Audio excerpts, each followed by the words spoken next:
because I do know this happened at just around the 90-day mark for you. How long had you been searching before working together? Because I do know you said 2020, and then that thing kind of took a dive at your last company. How long had you been searching before working with us? A few months. So everything fell apart in 2020, and I was just going to give myself to look to the end of the year casually through my network to see what would come up here in Mexico, and wasn't finding anything that was interesting. And so at that point, early in January, I was like, I need to find someone to help me out, and that's when I found you. Because I remember everyone's situation's unique, and everyone's going to say that, but yours was really unique because you lived in Mexico and we're trying to target companies that have a presence in both Latin America and America and all of these really little things, right? That could go 100 different ways. And yes, everyone's situation is unique, but when you start throwing in other markets, other countries into the mix, you network, and depending on the legal entity structure, you can go a multitude of ways. So yes. For everyone, it's different, right? At what point did you say, hey, I think I need help? Because for some people, they get help right away. Other people try it on their own. At what point, what is it for you? Because you said you had been doing it for a couple months. What was the turning point where you said, you know what, I need to find someone to help me? Or was it just time? It was, when you need help, when you're not getting the results that you want from what you're doing. So when you're not getting the results that you desire, you got to do something differently. And for me, that was reaching out to you and getting into a program. And, even as scary as it was, as the idea of potentially moving back to the U.S., what was it that I would need to do? Because the U.S. is a very different market from where I've been living for 14 years. So it was how has technology changed, and what can you do? In the past, way longer than I care to admit in terms of years, working, people have come to me. It's been through my network, which is always great. But at some point, what is the next growth opportunity that I need? Is it really going to come from my network, or is it going to come somewhere else? And I do, during, you told me, you landed a job, largest IT consulting firm in Latin America. It's a significant, increase for you.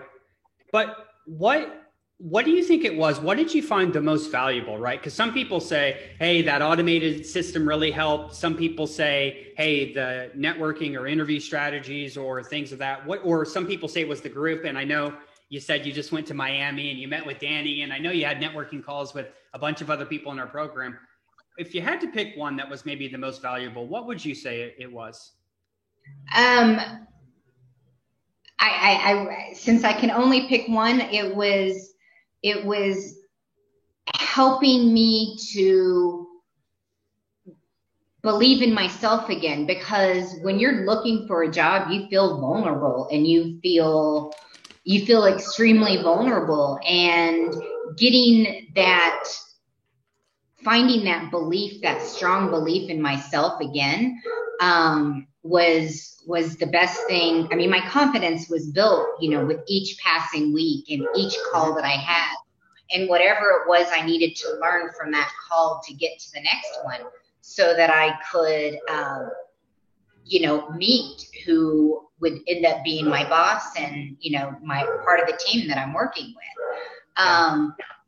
So it was getting my confidence back, and with that networking, figuring out how to sell myself in a way that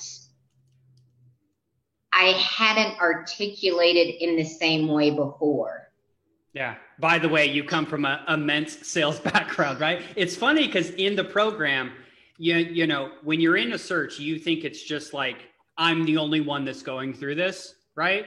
But as you see, there's been a lot of successful people in the program, right? Wildly successful who, hey, after you've got beat up for a little bit, I don't care how successful you've been, you start doubting yourself, and then you're doubting what's possible and all of these things. And a lot of people want a shiny resume or, you know, all these, you know, networks and stuff. But really, if you can't show up to these conversations with confidence and conviction, you're never going to get hired at these levels. And that's really where I think most people need the most help. Hey, sure, you need to know what to say on an interview. You got to get a hold of people.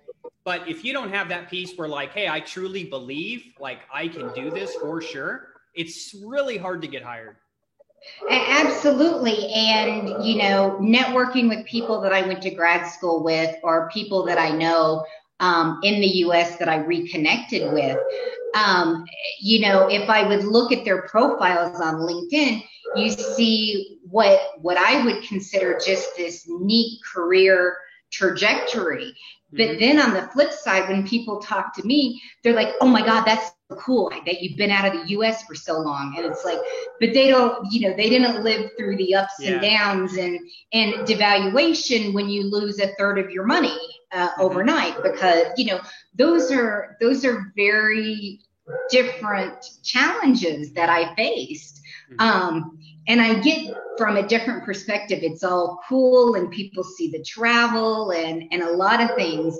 But, you know, the 30, you know, when you're doing sales and money's going back to the US, it's a 30% devaluation is really hard to overcome.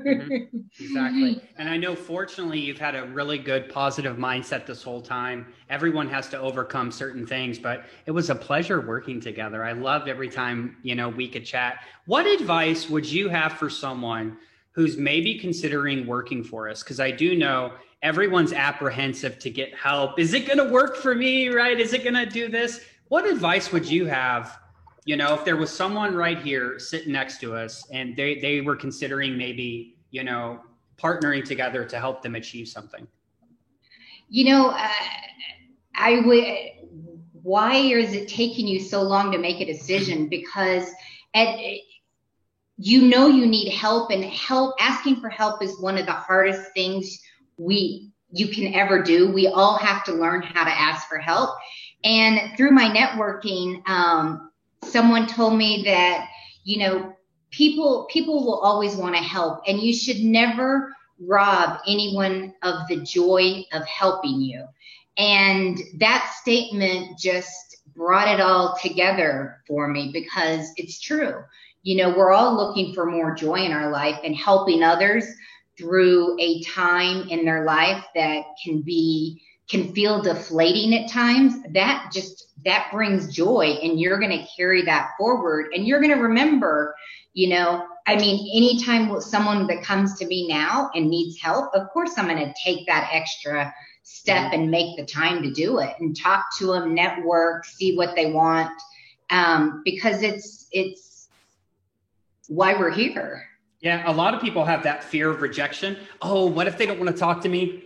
What if they don't say this? What if I fail? What if I do this? And they kind of get in their own head about it. And it's like, if you live your life like that, you're literally missing out on so much opportunity, not just in your professional life, but your personal life as well. So again, it was really great working together. And I wish you really the best of luck at your next position.